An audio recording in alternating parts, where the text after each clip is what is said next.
The 40-40 Club is one of the most exclusive fraternities in baseball. We're talking about the best of the best. Players who had both the power to crush 40 home runs in a season and the speed and timing to swipe 40 bags. It's a feat that requires a very rare combination of athleticism, skill, and consistency. The only players to ever reach this milestone are Jose Canseco, Barry Bonds, A-Rod, Alfonso Soriano, and most recently, Ronald Acuna Jr. Only 5 players in the history of the sport. Until last night.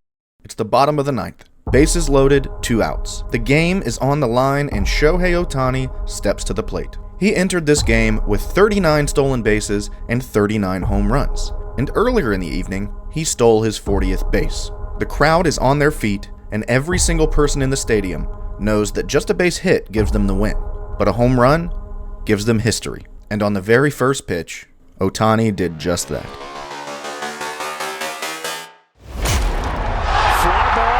Center field. Series going back. He's at the track. He's at the wall. 40-40. Walk-off grand slam. No way. What a moment. History. We have never seen this before. But I just told you that 5 players have done this before him. So what makes this different? Well, first of all, the obvious reason.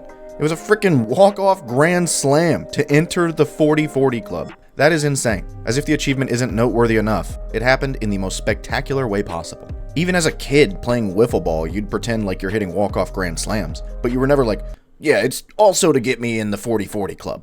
This isn't a moment that a child would even make up in their head. It's crazy. But the less talked about part is that he reached this mark faster than anyone in history. It took Ohtani only 126 games, a full 21 games less than the second fastest, Soriano. And lastly, let's not forget, Ohtani is a pitcher. Now I know there's going to be a lot of comments on this video saying I'm glazing, yada yada yada.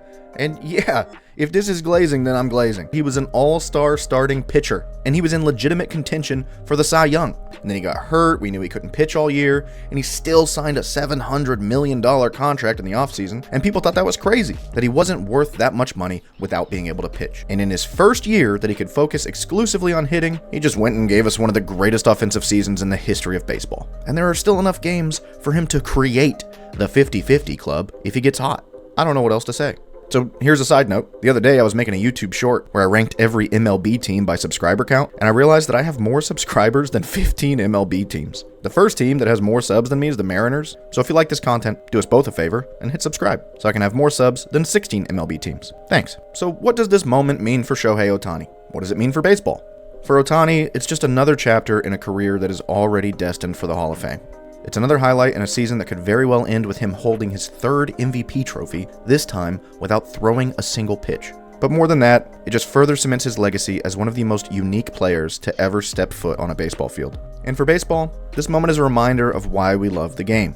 It's a reminder of how, on any given night, something extraordinary can happen. It's a reminder that no matter how much you think you've seen, there is always the possibility of something happening that you've never seen before, like a walk-off grand slam to enter the 40-40 Club.